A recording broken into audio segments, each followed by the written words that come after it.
విద్యతే ప్రాతకాలము ప్రదోష కాలము తులసి దగ్గర దీపము వెలుగుతుందో అక్కడికి లక్ష్మీదేవి పోతుంది. అందుకే సాయంకాలం కావాలనే ఏమందరూ మన వాళ్ళు సంధ్యాదీపం వేయండి, లైట్ వేయండి ఇప్పుడు అంటున్నాం. ఆ కాలంలో దీపాలు ఏమమ్మా లక్ష్మీ దీపం పెట్టండి గుట్లో అని 5:30 సూర్యుడు అస్తమించే సమయంలో దీపం వెలిగించేవారు.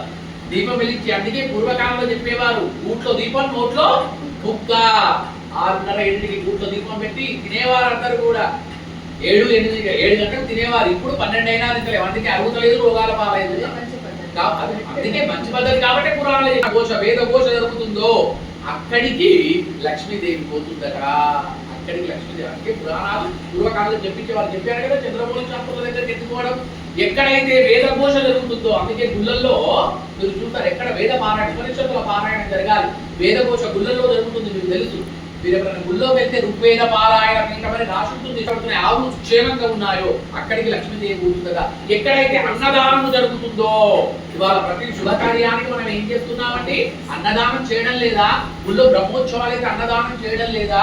కాబట్టి ఎక్కడైతే అన్న సంతర్పణ జరుగుతున్నదో, అన్న వితరణ జరుగుతున్నదో అక్కడికి లక్ష్మీదేవి మొట్టమొదలు అవుతుందగా.